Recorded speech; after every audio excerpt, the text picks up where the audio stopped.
स्वागत है आप सभी लोगों का आज की हमारी इस क्लास में। आज हम लोग इंडियन पॉलिटी में पार्ट नंबर 5 के बारे में डिस्कस करने जा रहे हैं। मैं बता दूं कि पीछे हम लोग पार्ट नंबर 4 तक क्लियर कर चुके हैं। पार्ट नंबर 4 को हम लोगों ने बेसिक पॉलिटी के अंतर्गत रखा था।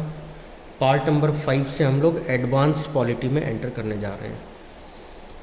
पार्ट नंबर 5 जिसका नाम है यूनियन अर्थात संघ।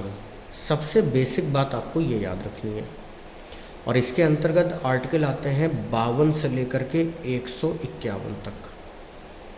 अगर आप देखेंगे तो करीब करीब 100 आर्टिकल्स इस पार्ट के अंदर कंसिस्ट होते हैं। यही रीज़न है कि भारत के संविधान का सबसे लंबा भाग 5 कहलाता है। चूँकि इसका नाम संघ है इसलिए लोकतंत्र के जिन 3 स्तंभों की चर्चा हम लोगों ने करी थी, जिसमें विधायिका पहले नंबर पर आती है, कार्यपालिका दूसरे नंबर पर आती है और न्यायपालिका तीसरे नंबर पर आती है, वो तीनों स्तंभ भी आपको इसी में मिलते हैं। अर्थात if we discuss about the union legislature, union executive and union judiciary, all 3 parts are controlled in the article number 52 to 151।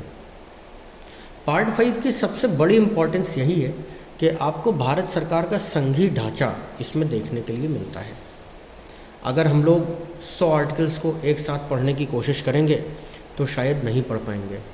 इसीलिए अध्ययन की सुविधा के लिए भाग 5 को 5 चैप्टर्स में डिवाइड कर दिया गया है, जिसमें पहले चैप्टर के अंतर्गत हम लोग प्रेसिडेंट को पढ़ते हैं, दूसरे चैप्टर के अंतर्गत हम लोग कैबिनेट को पढ़ते हैं, तीसरे चैप्टर के अंतर्गत हम लोग पार्लियामेंट यानी कि लोकसभा और फिर राज्यसभा को पढ़ते हैं, और 5वें चैप्टर में हम लोग जुडिशरी अर्थात न्यायपालिका को पढ़ते हैं।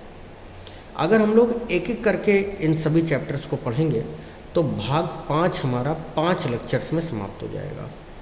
लेकिन पार्ट नंबर 5 का ओवरव्यू भी आपको पता होना चाहिए, इसलिए आज का ये लेक्चर हमारा पूरी तरीके से पार्ट 5 के बेसिक्स पर काम करेगा। पार्ट 5 के जो बेसिक शुरू होते हैं वो पार्लियामेंट से शुरू होते हैं, क्योंकि अगर हम लोग विधायिका की बात करेंगे तो विधायिका 3 भागों से मिलकर के बनी हुई है, जिसमें सबसे पहले नंबर पर आता है प्रेसिडेंट, दूसरे नंबर पर आती है राज्यसभा और तीसरे नंबर पर आती है लोकसभा। कार्यपालिका की बात करेंगे तो कार्यपालिका का मतलब होता है कैबिनेट। कैबिनेट का हेड तो प्राइम मिनिस्टर है, लेकिन प्रेसिडेंट ही कैबिनेट को अपॉइंट करता है। तो कहीं ना कहीं लोकतंत्र के ये दोनों स्तंभ हमको इसमें देखने के लिए मिलते हैं। इसलिए जब हम लोग पार्लियामेंट का एक स्ट्रक्चर डिस्कस कर लेते हैं तो उससे हमें पार्ट 5 काफ़ी आसान लगने लगता है। तो चलिए शुरू करते हैं बेसिक स्ट्रक्चर ऑफ पार्लियामेंट। आप सभी ने टीवी फिल्मों में, समाचारों में संसद के चित्र को ज़रूर देखा होगा। हालांकि सेंट्रल विस्टा प्रोजेक्ट के अंतर्गत अब हमारे देश को एक नई संसद मिलने जा रही है, लेकिन अभी जो वर्तमान संसद है इसी के आधार पे हम लोग पार्लियामेंट्री स्ट्रक्चर को डिस्कस करते हैं। जब हम लोग संसद का एरियल व्यू लेंगे, अगर पार्लियामेंट को आसमान से देखा जाए या किसी ड्रोन कैमरे से देखा जाए तो हमें गोल सा स्ट्रक्चर नज़र आता है, जैसा कि आपको इस चित्र में दिखाई दे रहा। इसके ठीक बीचों बीच जहाँ पर P यानी कि प्रेसिडेंट लिखा हुआ है, ये सेंट्रल हॉल है, केंद्रीय कक्ष है। इसी में बैठ करके भारत के संविधान की रचना करी गई थी। ऊपर वाले हिस्से में राज्यसभा है और नीचे वाले हिस्से में लोकसभा है। राज्यसभा को ऊपर इसलिए रखा गया क्योंकि राज्यसभा उच्च सदन है, स्थायी सदन है, और लोकसभा को नीचे इसलिए रखा गया क्योंकि ये अस्थायी सदन है और निम्न सदन है। अब हम लोग यदि राज्यसभा की चर्चा सबसे पहले करें तो इसमें आप पाते हैं कि आधा हिस्सा संसद का लगभग राज्यसभा है। तो ये यू शेप में मिलता है। दोनों ही सदन, चाहे राज्यसभा हो चाहे लोकसभा हो, ये दोनों हमें यू शेप के अंदर मिलते हैं। राज्यसभा में सबसे पहले यहाँ पर एक जो चेयर आपको नज़र आती है, ये चेयर है राज्यसभा के चेयरमैन की, जहाँ पर विराजमान हो के राज्यसभा के चेयरमैन राज्यसभा की कार्यवाही को संचालित एवं नियंत्रित करेंगे। इसके ठीक सामने ये जो लंबी सी टेबल आपको नज़र आती है, यहाँ पर संसद के अधिकारी और कर्मचारी बैठते हैं जिनका राज्यसभा में कार्य है। उदाहरण के तौर पर यहाँ पर प्रशासनिक अफसर, राइटर्स, स्टेनोग्राफर और सदन की कार्यवाही को रिकॉर्ड करने वाले लोग बैठते हैं। इसके बाद एक वेल होती है ताकि इसे पार करके कोई अंदर ना आ सके, और फिर राज्यसभा में इस तरीके से सीटिंग अरेंजमेंट होता है। अगर आप राज्यसभा के चित्र को ध्यान से देखें तो आप पाएंगे कि राज्यसभा के अंदर सीटें दूर दूर हैं, ज़्यादा घनी नहीं बसी हैं। उसका कारण है राज्यसभा में सदस्य संख्या कम होना। लेकिन राज्यसभा की जो सबसे बड़ी पहचान है वो है इसके ऊपर लगी हुई रेड कलर की कारपेट। जब भी आप राज्यसभा की कार्यवाहियों का संचालन देखते हैं तो आप पाते हैं कि आपको रेड कलर नज़र आता है। इसलिए पहचानने का सबसे आसान तरीका होता है कि अगर कभी फौरी नज़र से हमें राज्यसभा को पहचानना है तो हम रेड कलर की कारपेट को पहचानेंगे। तो इस तरीके से राज्यसभा का स्ट्रक्चर क्लियर हो जाता है। अब एक एक करके अगर हम इसके अंदर चलें तो राज्यसभा में सबसे पहला प्रश्न उठता है कि चेयरमैन आखिर कौन होगा। तो राज्यसभा का जो हेड होगा, अध्यक्ष होगा, जिसके कंट्रोल में राज्यसभा रहेगी, उसे चेयरमैन अर्थात सभापति कहा जाएगा, ना कि अध्यक्ष कहा जाएगा, ध्यान रहे। और ये सभापति भारत का उपराष्ट्रपति होगा, वाइस प्रेसिडेंट ऑफ इंडिया होगा। ऐसा क्यों होगा, इसके पीछे एक दिलचस्प कहानी है। जैसा कि आप लोग जानते हैं, भारत का उपराष्ट्रपति भारत का सेकंड सिटीज़न होता है, जिसका काम in the case of emergency, अगर प्रेसिडेंट अपने पद से त्यागपत्र दे दे, या अगर प्रेसिडेंट को इम्पीचमेंट के माध्यम से, महाभियोग के माध्यम से उनके पद से हटा दिया जाए तो, या प्रेसिडेंट की आकस्मिक मृत्यु हो जाए तब। ऐसी स्थिति में एक्टिंग प्रेसिडेंट के रूप में कार्य करना भारत के उपराष्ट्रपति का मुख्य कर्तव्य होता है। लेकिन अगर आप इस पूरे सीन को देखें तो क्या ये स्थिति रोज़ रोज़ आती है? नहीं। क्या ये स्थिति आज़ाद भारत में कई बार आ चुकी है? नहीं। आज़ाद भारत में केवल एक बार ऐसी स्थिति आई है जब भारत के राष्ट्रपति की आकस्मिक मृत्यु हो गई और उपराष्ट्रपति को राष्ट्रपति का कार्यभार संभालना पड़ा। तो चूंकि ये कंडीशंस रोज़ रोज़ नहीं बनती, इसलिए राष्ट्रपति के पद पर इतना बड़ा अमाउंट खर्च करना ये भी उचित नहीं है। उसकी salary, allowances, security, second citizen का स्टेटस, इसमें बहुत पैसे खर्च होते हैं। और डेमोक्रेसी के अंदर ये सारे पैसे जनता की गाढ़ी कमाई के हैं, हमारे आपके दिए हुए टैक्सेस के हैं।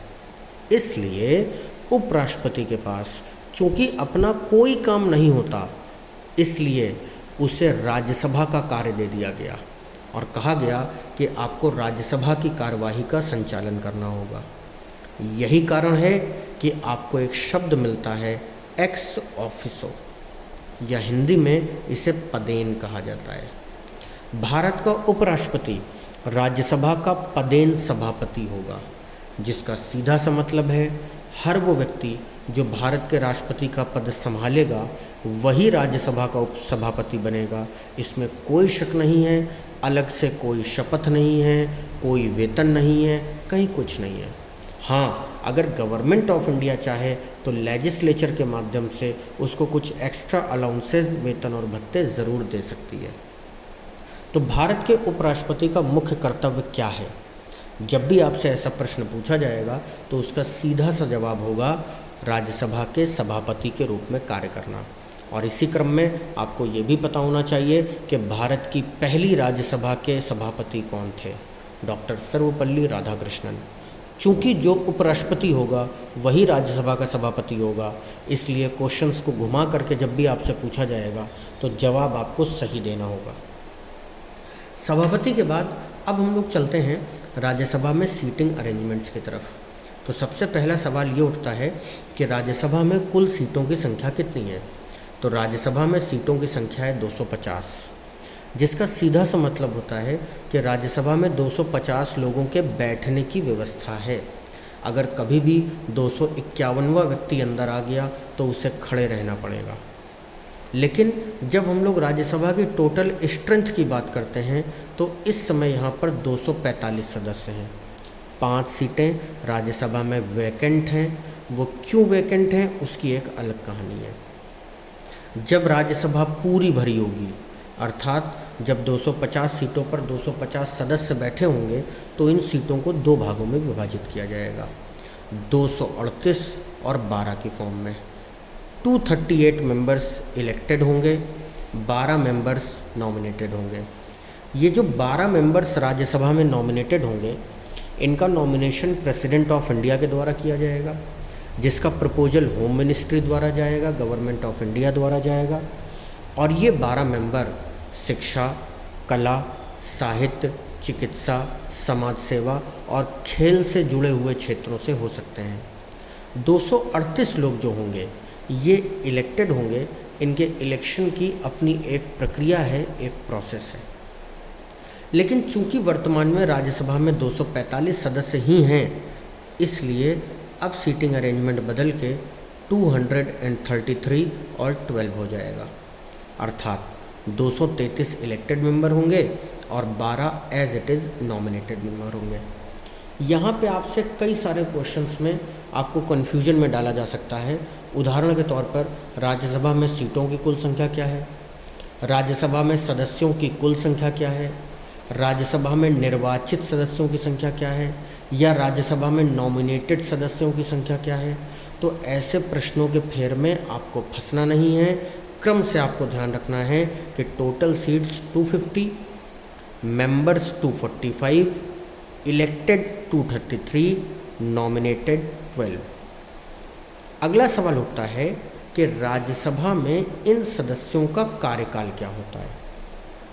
तो चूंकि राज्यसभा एक परमानेंट बॉडी है जो कभी भी भंग नहीं हो सकती, इसलिए राज्यसभा का तो कोई कार्यकाल नहीं होगा, लेकिन इनके सदस्यों का कार्यकाल 6 वर्ष का होगा। साथ ही प्रत्येक 2 वर्ष में राज्यसभा के 1/3 सदस्य रिटायर हो जाएंगे। राज्यसभा में ये जो क्रम है कि प्रत्येक 2 वर्ष में 1/3 of the members shall be retired, ऐसी व्यवस्था इसलिए करी गई है ताकि राज्यसभा को भंग होने से बचाया जा सके। इसकी एक लंबी कहानी है जो अभी शायद आपको मैं नहीं सुना सकूंगा, लेकिन संक्षेप में आप बस इतना समझ लीजिए कि 1952 में जब पहली बार हमारे देश में राज्यसभा बैठी तो केवल 1/3 मेंबर्स को ही लाया गया। ठीक 2 साल बाद दोबारा से इलेक्शन करवाए गए। 1954 में फिर से 1/3 मेंबर्स को लाया गया। अगेन 2 साल बाद फिर से इलेक्शंस करवाए गए और 1956 में फिर से 1/3 मेंबर्स को राज्यसभा में लाया गया। 1956 तक आते आते आप देख रहे हैं कि राज्यसभा पूरी भर गई है। लेकिन अब जब 1958 आएगा तो 1952 में जो लोग भी इलेक्ट होकर आए थे, यानी कि 1/3 मेंबर्स, अब वो रिटायर हो चुके होंगे। बस यही क्रम राज्यसभा में आज तक चल रहा है। 1960 में 1954 वाले रिटायर हो जाएंगे, 1962 में 1956 वाले रिटायर हो जाएंगे, और इस तरीके से राज्यसभा का साइकिल आज भी चल रहा है। हर 2 साल में जब राज्यसभा के इलेक्शंस होते हैं तो पूरे भारत में जिस राज्य में राज्यसभा की जितनी सीटें हैं वहाँ के 1/3 मेंबर्स पर चुनाव होते हैं। उदाहरण के तौर पर उत्तर प्रदेश में राज्यसभा की 30 सीटें हैं, इसलिए जब हर 2 साल में उत्तर प्रदेश की राज्यसभा सीटों के लिए चुनाव होंगे तो केवल 10 सीटों पर ही ये चुनाव होंगे, और यही प्रक्रिया पूरे देश में चलेगी। तो इस तरीके से हम लोगों ने राज्यसभा के सभापति, राज्यसभा की सीटें और उनके सदस्य संख्या और राज्यसभा में चुनावी प्रक्रिया के बारे में जाना। राज्यसभा के जो इलेक्शंस हैं वो इलेक्शन कमीशन ऑफ इंडिया ही करवाएगा। राज्यसभा के इलेक्शंस और प्रेसिडेंट के इलेक्शंस में बस एक छोटा सा अंतर ये होता है कि प्रेसिडेंट के इलेक्शंस में जो प्रोसेस है कि all the elected members of the parliament and all the elected members of the state legislature assemblies होता है, यहाँ पर ऑल की जगह पर एक अंतर आ जाएगा, और वो अंतर होगा राज्य विधानसभाओं के सदस्यों का। इसके अलावा कोई खास अंतर नहीं होता है, और ये चूँकि चुनावी प्रक्रिया अभी हमारे टॉपिक का हिस्सा भी नहीं है, इसलिए हम इसे डिस्कस नहीं कर रहे हैं। इसके अलावा राज्यसभा की कुछ विशिष्ट शक्तियाँ भी हैं जो आपको पता होनी चाहिए। उदाहरण के तौर पर अगर कभी भी किसी राज्य सूची के विषय पर कोई कानून बनाया जाना है तो वो कानून राज्यसभा ही बनाएगी। राज्य सूची के विषय पर कानून बनाने से तात्पर्य ये है, यदि स्टेट लिस्ट का कोई भी सब्जेक्ट नेशनल इंटरेस्ट का है, राष्ट्रहित का है, तो उस पर केंद्र सरकार को कानून बनाने का अधिकार है। लेकिन जब हम केंद्र सरकार के कानून बनाने की बात करते हैं तो यहाँ पर राज्यसभा का नाम आता है, ना कि सेंट्रल गवर्नमेंट या पार्लियामेंट का नाम आता है। तो जब भी आपसे कभी पावर्स ऑफ द राज्यसभा की बात करी जाएगी तो उसमें पहली पावर ये होती है। दूसरी पावर जो राज्यसभा की होती है वो है ऑल इंडिया सर्विसेज का गठन। जब भी कभी हमारे देश में किसी नई ऑल इंडिया सर्विसेज को बनाया जाना होगा तो वो भी राज्यसभा के द्वारा ही बनाया जाएगा। वहाँ पे पार्लियामेंट या गवर्नमेंट ऑफ इंडिया का कोई रोल नहीं होगा। इन दो स्पेसिफिक पावर्स के अलावा कुछ ऐसे काम भी हैं जो हमारे देश के अंदर राज्यसभा में नहीं किए जा सकते। उदाहरण के तौर पर अगर कभी भी सरकार के विरुद्ध नो कॉन्फिडेंस मोशन लाना है, अविश्वास प्रस्ताव लाना है, तो राज्यसभा में नहीं आ सकता, वो केवल लोकसभा में आएगा। जब भी कभी एनुअल फाइनेंशियल स्टेटमेंट लाना है, यानी कि वार्षिक वित्तीय विवरण या आम बोलचाल की भाषा में बजट जब भी लाना है, तो वो भी राज्यसभा में नहीं आएगा, वो लोकसभा में ही आएगा। और तीसरी खास बात कि जब भी कभी मनी बिल लाना होगा तो वो भी कभी राज्यसभा में नहीं आएगा, अर्थात धन विधेयक केवल लोकसभा में ही प्रस्तुत किया जा सकता है। तो इस तरीके से राज्यसभा का पूरा स्ट्रक्चर डिटेल में आपको अच्छी तरीके से समझ में आ गया होगा। और आखिरी बात, हमारे देश में राज्यसभा का रोल क्या है। इस देश का लोकतंत्र अगर जीवित है तो वो दो वजहों से। पहली वजह है प्रेसिडेंट ऑफ इंडिया, जो भारत में लोकतंत्र का जीवंत प्रतीक है, और दूसरी वजह है राज्यसभा, जो एक परमानेंट हाउस होकर, जो एक अपर हाउस होकर 24/7 अखंड ज्योति की तरह जल रहा है। शक्तियों के संतुलन का काम राज्यसभा का है। लोकसभा कितनी ही पावरफुल क्यों ना हो जाए, लेकिन जब तक राज्यसभा नहीं चाहेगी कोई भी बिल पास होकर के प्रेसिडेंट के पास नहीं जाएगा। तो कहीं ना कहीं जिस शक्ति के संतुलन की बात हम लोग करते हैं, जिस डिसेंट्रलाइजेशन की बात हम लोग करते हैं, वो भी हमारे देश में राज्यसभा की ही देन है। इसीलिए राज्यसभा को कॉमन लोगों की या आम लोगों की सभा नहीं कहा जाता है, इसे हम लोग काउंसिल ऑफ स्टेट्स कहते हैं, इसे हम लोग राज्यसभा कहते हैं। तो ये थी राज्यसभा की पूरी कहानी। राज्यसभा के बाद अब इसी डायग्राम में हम लोग नीचे चलते हैं लोकसभा की तरफ। जब आप लोकसभा को ध्यान से देखेंगे तो पाएंगे कि यहाँ भी एक सीट है जहाँ पर लोकसभा का अध्यक्ष बैठेगा, और इसकी सीट के ठीक सामने एक टेबल है जहाँ पर सदन की कार्यवाही को रिकॉर्ड करने वाले स्टेनोग्राफर्स या प्रशासनिक अधिकारी बैठेंगे। यहाँ पर भी एक वेल होगी जिसको पार करके कोई अंदर नहीं आ सकता, ताकि कोई शोर शराबा ना किया जा सके। और फिर यहाँ पर भी सीटिंग अरेंजमेंट्स होंगी। लेकिन जब आप लोकसभा की सीटों को देखेंगे तो पाएंगे कि यहाँ पर सीटें आपको कुछ घनी नज़र आती हैं। इनके घने होने का कारण सिंपल है, लोकसभा में सीटें ज़्यादा हैं, राज्यसभा में कम है। तो सबसे पहले चर्चा हम लोग लोकसभा के अध्यक्ष की करेंगे। तो जिस तरीके से हम लोगों ने राज्यसभा के अध्यक्ष को सभापति कहा, चेयरमैन कहा, उसी तरीके से लोकसभा के अध्यक्ष को हम लोग कहेंगे स्पीकर। इसे हिंदी में तो आम बोलचाल में अध्यक्ष कह दिया जाता है, लेकिन इसका जो मुख्य नाम है वो स्पीकर है। लोकसभा का स्पीकर कौन होगा? लोकसभा का स्पीकर लोकसभा सदस्यों में से ही कोई एक होगा, जो उम्र और अनुभव के आधार पर योग्यता रखता हो, बोलने में पोलाइट हो, जिसके अंदर कुछ ऐसी लीडरशिप क्वालिटीज़ हों कि वो सदन को ठीक तरीके से संचालित और नियंत्रित कर सके। वैसे तो आम सहमति से ही लोकसभा अध्यक्ष का चुनाव कर लिया जाता है, लेकिन फिर भी एक बार आधिकारिक सूचना सदन को दे करके सभी की सहमति लेना आवश्यक है। इसमें नेता प्रतिपक्ष और विपक्षी दल भी शामिल होते हैं। स्पीकर का पद, लोकसभा में स्पीकर का पद एकमात्र ऐसा पद होता है जो लोकसभा भंग होने पर भी बना रहता है। एक पॉइंट आपको ये याद रखना है। दूसरा पॉइंट आपको याद रखना है कि लोकसभा अध्यक्ष जो है इसका पद मंत्री स्तर का होता है। इसलिए एक मिनिस्टर को जो भी फैसिलिटीज़, जो भी सुविधाएं मिलती हैं वो लोकसभा के स्पीकर को भी मिलेंगी। ये दो बातें लोकसभा स्पीकर से आपको इम्पॉर्टेंटली याद रखनी है। और इसी क्रम में ये भी ध्यान रहे कि आज़ाद भारत की जब पहली लोकसभा बैठी 1952 में, तो पहले स्पीकर हमारे देश के कौन थे? तो GV मावलंकर, गणेश वासुदेव मावलंकर। इनका भी नाम आपको नहीं भूलना चाहिए। स्पीकर के बाद अब नंबर आता है लोकसभा में सीटों का।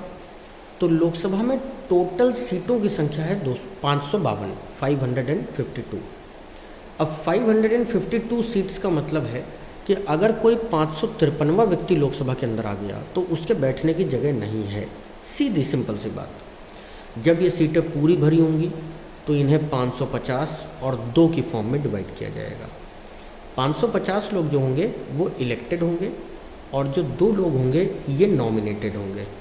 और ये नॉमिनेटेड बंदे जो होंगे ये एंग्लो इंडियंस होंगे। हालांकि 104th कॉन्स्टिट्यूशनल अमेंडमेंट के अंतर्गत एंग्लो इंडियंस के कार्यकाल को नहीं बढ़ाया गया। इसलिए सिंपली अब आप ये कह सकते हैं कि लोकसभा में नॉमिनेटेड लोगों का काम नहीं है। कुछ राजनीति विज्ञान के विशेषज्ञों का ये भी मानना है कि शुरुआत से ही लोकसभा के अंदर नॉमिनेटेड व्यक्तियों का काम नहीं होना चाहिए था, क्योंकि लोकसभा इलेक्टेड लोगों की सभा है, लोकसभा निर्वाचित लोगों की सभा है। इसमें हम और आप अपने प्रतिनिधियों को वोट डाल करके चुनते हैं और फिर भेजते हैं। लेकिन शायद वो पंडित नेहरू की ज़िद या उस ज़माने की कुछ ऐसी परिस्थितियाँ कि 2 सीटें एंग्लो इंडियंस को दे दी गई। हालांकि अब की सरकार ने ये प्रोसेस ख़त्म कर दिया है, इसलिए आपके डेटा अब तुरंत बदलने चाहिए। लोकसभा में सीटों की कुल संख्या 550। अब इन 550 सीटों पर आज के दौर में 543 मेंबर हैं, बाकी सीटें खाली हैं। बाकी सीटों में अब 9 सीटें बन रही हैं। 2 एंग्लो इंडियंस बैठते थे और 7 इलेक्टेड मेंबर बैठते थे। तो ये सीट्स खाली हैं। क्यों खाली हैं तो इसकी चर्चा हम लोग फिर कभी कर लेंगे। 543 इलेक्टेड मेंबर जो होंगे इन्हीं को हम लोग आम बोलचाल की भाषा में सांसद कहते हैं। ये वही सांसद हैं जिन्हें हम लोग अपने क्षेत्रों से चुन करके देश की सेवा के लिए और अच्छे अच्छे कानून बनाने के लिए भेजते हैं। लोकसभा का कार्यकाल 5 वर्ष का होता है। जैसा कि मैं आपको पीछे बता चुका कि राज्यसभा का कोई कार्यकाल नहीं है, लेकिन लोकसभा का तो कार्यकाल है। तो लोकसभा का कार्यकाल 5 साल का है, इसलिए इनके सदस्यों का कोई कार्यकाल नहीं। अगर लोकसभा भंग होगी तो सदस्य तो अपने आप भंग हो जाएंगे। इसलिए राज्यसभा के सदस्यों का कार्यकाल होता है, आपको ये याद रखना है। और लोकसभा में लोकसभा का कार्यकाल होता है, आपको ये याद रखना है। प्रत्येक 5 वर्ष में लोकसभा भंग हो जाएगी और चुनाव करवाए जाएंगे। लोकसभा के चुनावों को ही हम लोग आम चुनाव कहते हैं या जनरल इलेक्शन कहते हैं। ये भी general election commission of India के द्वारा करवाए जाते हैं और इसमें हमारे आपके जैसे आम लोग जो हैं वो वोट डाल करके अपने सांसदों को चुनते हैं। लोकसभा को पहचानने का सबसे आसान तरीका होता है कि जब भी सदन की कार्यवाही चल रही होगी तो जिस तरीके से राज्यसभा में रेड कलर की मैटिंग आपने देखी थी, उसी तरीके से लोकसभा में ग्रीन कलर की मैटिंग होती है और इसी पर कार्रवाई होती है। इसलिए हम लोग पार्लियामेंट को इस डायग्राम के अंदर रेड और ग्रीन कलर से शो कर रहे हैं, ताकि बच्चे जब टीवी में भी कभी देखेंगे तो उनको समझने में कोई प्रॉब्लम नहीं आएगी। वैसे तो लोकसभा इलेक्टेड लोगों की सभा है, इसलिए इनके पास कोई स्पेसिफिक पावर नहीं होती है, लेकिन फिर भी वो काम जो राज्यसभा नहीं कर सकती वो लोकसभा में होता है। उदाहरण के तौर पर बजट केवल लोकसभा में लाया जा सकता है, राज्यसभा में नहीं। नो कॉन्फिडेंस मोशन, अविश्वास प्रस्ताव केवल लोकसभा में लाया जा सकता है, राज्यसभा में नहीं। और मनी बिल केवल लोकसभा में लाया जा सकता है, राज्यसभा में नहीं। इस तरीके से लोकसभा की भी कहानी समाप्त होती है। ये जो पूरा स्ट्रक्चर आप लोगों ने देखा, जिसको नाम हम लोगों ने दिया संसद, जिसका एक बड़ा हिस्सा आपने देखा राज्यसभा, एक हिस्सा आपने देखा लोकसभा और एक हिस्सा प्रेसिडेंट, इन तीनों को मिला करके हमारे देश की केंद्रीय विधायिका बनती है, सेंट्रल लेजिस्लेचर बनती है। और इसी सेंट्रल लेजिस्लेचर को अच्छी तरीके से समझना, अच्छी तरीके से पढ़ना पार्ट नंबर 5 का उद्देश्य है। मैं चाहूँ तो पार्ट नंबर 5 में आपको सीधे तौर पर आर्टिकल्स भी पढ़ा सकता हूँ, लेकिन उससे आपको कोई ख़ास फ़ायदा होने वाला नहीं है, बल्कि आपको रटना पड़ेगा। लेकिन ये स्ट्रक्चर पढ़ने से आपको पार्लियामेंट पूरी क्लियर हो जाती है। साथ ही साथ आर्टिकल्स याद करने की जो विवशता है वो भी समाप्त हो जाती है। ये जितनी भी बातें मैंने आपको बताई हैं, चाहे वो राज्यसभा का सभापति हो, चाहे वो लोकसभा का स्पीकर हो, चाहे सदस्य संख्या हो, चाहे वो चुनावी प्रक्रिया हो, ये सारी बातें अंदर पार्ट नंबर 5 में आर्टिकल्स के रूप में भी लिखी हुई हैं। लेकिन अगर ये स्ट्रक्चर आपको समझ में आ जाता है तो आर्टिकल्स याद करने में कुछ बहुत ज़्यादा मुश्किल आपको नहीं होती है। इसीलिए ये टॉपिक हम लोग यहाँ पे समाप्त करते हैं। लोकसभा और राज्यसभा आपको समझ में आ गई होगी। कोई भी किसी भी प्रकार का डाउट है तो आप वो बता सकते हैं। प्रेसिडेंट एक स्पेसिफिक टॉपिक है जिसको हम लोग अगले लेक्चर में डिस्कस करेंगे और अधिकतम 5 लेक्चर्स में हम लोग पार्ट नंबर 5 को फिनिश कर लेंगे। ध्यान रहे, ये जो पीपीटी लेक्चर आप लोग देख रहे हैं, इसकी पीडीएफ फाइल फॉर्मेट अगर आपको चाहिए तो आप हमारे टेलीग्राम चैनल को फॉलो कर सकते हैं, जिसका लिंक आपको डिस्क्रिप्शन में दिया गया है। साथ ही साथ टेलीग्राम चैनल में आपको डेली करंट अफेयर्स भी पीडीएफ के रूप में प्रोवाइड कराए जा रहे हैं, जिनको आप टेलीग्राम चैनल फॉलो करके ले सकते हैं। तो आज का ये लेक्चर आपको कैसा लगा हमें लिखना नहीं भूलेंगे आप। मैं करुणेश पाठक आप लोगों को पीपीटी फॉर्मेट में आज से ये सारी चीज़ें क्लियर कराऊंगा। Till then, thank you.